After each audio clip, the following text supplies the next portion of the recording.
Okay, remember that they're changing my voice. So in Matthew 17, we see proof that I'm right about being the most handsome of men, most excellent of men. And it says to put a lamp on its stand. So I'm right to emphasize this a lot. And also that I'm right about what the cloud means in the end, right? We see in Lamentations and other places in the Bible that the cloud symbolizes the martial force of God, his wrath, his anger. So let's look at Matthew 17, the Transfiguration, right? Transformation, trans and trains, Transfiguration.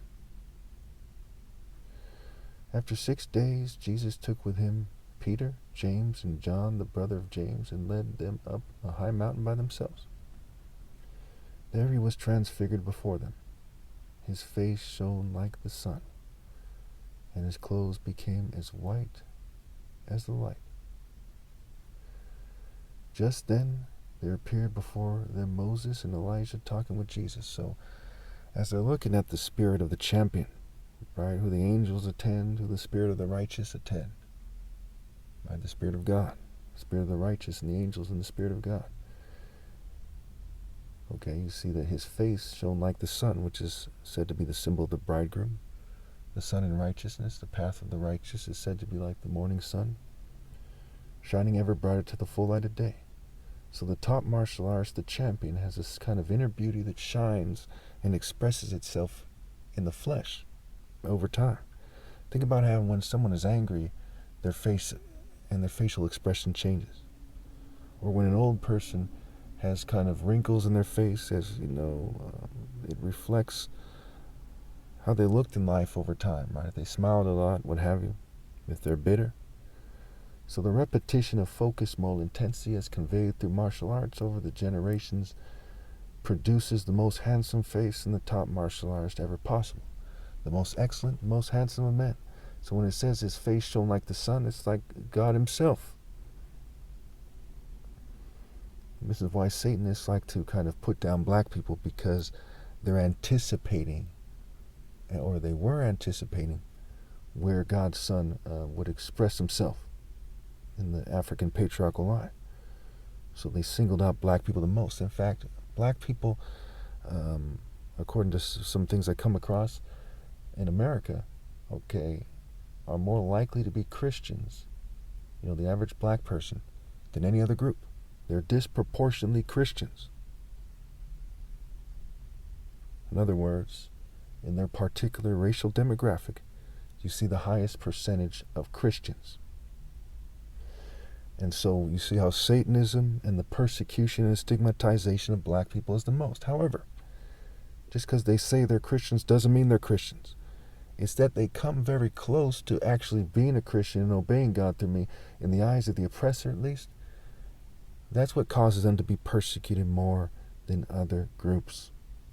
And people put a special emphasis on trying to make it so they seem not very attractive.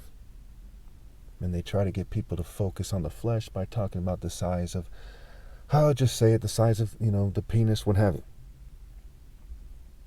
That's a trick from the devil to try to get people, especially black people, to focus on lust. You think about the recitals, the Soul Brothers, the love songs.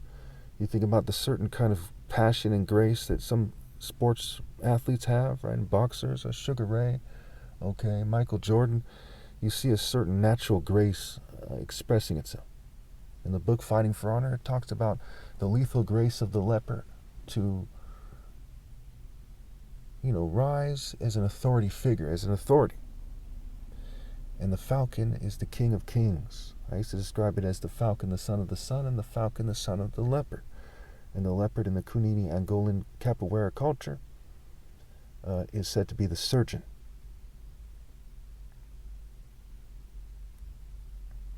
Okay. Peter said to Jesus, Lord, it is good for us to be here. If you wish, I will put up 3 shelters, one for you, one for Moses, and one for Elijah. While he was still speaking, a bright cloud covered them, and a voice from the cloud said, This is my son, whom I love. With him I am well pleased. Listen to him. And so even now, right, where some people might feel like, hey, he's talking about racial subjects and these things divide people. No, you are those who have attacked black people more than everyone else for the purpose of suppressing the work of God and the Son of God. And so I have to clarify what you've done. Did people cover up the existence of the Klan because it makes white people look bad?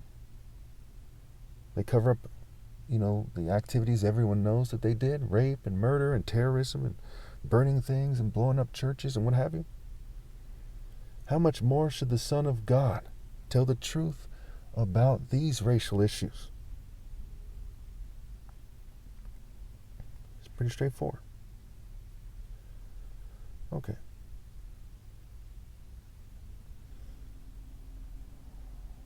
So again, while he was still speaking, a bright cloud covered them, and a voice from the cloud said, "This is my Son whom I love. With him I am well pleased.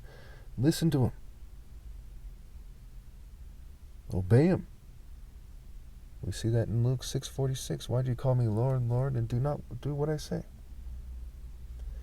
When the disciples heard this, they fell face down to the ground, terrified. But Jesus came and touched them. "Get up," he said. "Don't be afraid." When they looked up, they saw no one except Jesus. As they were coming down the mountain, Jesus instructed them, "Don't tell anyone what you have seen until the Son of Man has been raised from the dead." The disciples asked him, "Why then do the teachers of the law say that Elijah must come first?" Now keep in mind, the disciples didn't understand why the teachers of the law said that. Going back to the parable of the sower in Matthew. I think it's Matthew 13. Where it says that these people's heart is too callous. Right? Jesus at one point says, "Are you so dull?"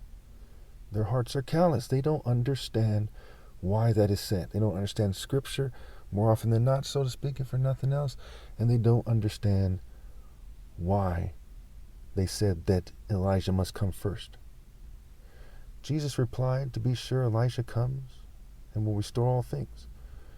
But I tell you, Elijah has already come, and they did not recognize him, but have done to him everything they wished. In the same way, the Son of Man is going to suffer at their hands." Then the disciples understood that he was talking to them about John the Baptist. So keep in mind that John the Baptist had denied that he was Elijah. So the disciples didn't understand Scripture very well, or why the teachers of the law were saying the things that they said. And John the Baptist didn't know he was Elijah come back. Right? Because he didn't understand Scripture, what it was referring to. And we see after Christ is resurrected in the Bible that the disciples do not recognize him. They didn't recognize him when he was walking among them. And he did something to open their eyes. And Christ, as a character in the story, says a prophet is not recognized in his own hometown at that point. So we can ascertain from these things that people don't know what the heck they're talking about. We also see in the Bible that it says no one knows God except for the Son of Man and those whom the Son of Man has chosen to reveal God to. God the Father. So there's 380,000 plus churches in America, over 20,000 denominations. They don't understand Scripture. They don't truly appreciate why I'm Christ. Some of them have come to the conclusion that I'm Christ, but they don't truly appreciate what that means, or they would be obeying God through me right now. Other people don't know what they're doing in life. They don't know what they're talking about. One of my favorite examples is romantic injustice, right? To help you understand why people are wrong, why they need to obey God through me. The 50% divorce rate, perhaps more obvious than that, is when you see females who are like airheads. They're scatterbrained, they're senseless, they're thoughtless, they're careless. And I can't stress these characteristics enough. The Bible is very much about characteristics. Do unto others as you would have them do unto you, but you have to understand characteristics. If you're going to help somebody, you need to have a bare minimum understanding of them or better in order to help them. You see what I'm saying? So is a dumb cheerleader in, say, high school, who, say, just turned 18, is she smart enough to masterfully pick her boyfriend, who probably lost her virginity already? So she gives up something that is very important to some scoundrel, time and time again. In college, we see nothing but foolish females dating scoundrels. Some are so foolish they join a sorority and make a complete fool of themselves, making weird pagan hand signs and doing weird rituals and unbelievably disgracing themselves and their family. And they might say things like, it's no big deal. There's lots of sororities doing things like that, but it is a big deal. And they come into extreme social norm fanaticism. Are any females more blinded by social norm fanaticism than, Freemasons and sororities? Feminists? They jump on the bandwagon and they're blinded. Or church females for that matter. We see that shallowness, right? They're just scratching the surface. And for those of you who are still in denial because you're social norm fanatics, think about this phrase. When people say, what do I look like? They say, what do I look like? Oftentimes they say, do I look like a dumb, excuse my French, hoe? Do I look like a dumb slut? Oftentimes females themselves will say, do you think I'm a slut or something? Then you see these people saying, don't slut shame. You see these conservative females having a field day with the left over this issue. But they themselves are prostituting themselves to other ideas. And quite often conservatives are cowgirls. And they even have a position named after them. And not because it's something that a woman does in a respectable relationship, because of their slut culture. That's commonly understood as such. They say reverse cowgirl. Now I go there. I use the examples that need to be said. Because a lot of you are very vulgar. You're very rough around the edges. You're like Beavis and, Butthead. You're like the cartoon South Park. You're very disrespectful and hateful people with no higher cause. You're very selfish with your complexes. You're very clannish. You may as well be in the Klan. So, what does the top martial artist ever possible look like? Do I look like a crackhead? No. Do I look like a token minority? No. Do I look like a dumb slut? Or the male counterpart of a dumb slut, a man-hoe or whatever? No. Do I look like an arrogant European royal? No. Do I look like an international globalist of any race you can imagine? Greedy corporatist? No. Do I look like a communist? No. You see what I'm saying? I try to put the lamp on its stand everywhere I go. I look like the most righteous person for more than one reason. One, you can tell that I'm sabotaged. Lots of people are gang stalkers who know that I'm targeted. So they say that guy's targeted. He looks like a good guy. He looks like he's sabotaged. He looks like he's not going along with the right, left, middle agenda. He looks like he's not, a church quote unquote square. It's really a social norm fanatic is what they're referring to when they say a square. A certain type of social norm fanatic that pretends he's in the right or something, doesn't break the man-made law, but breaks God's law all the time, all day, every day.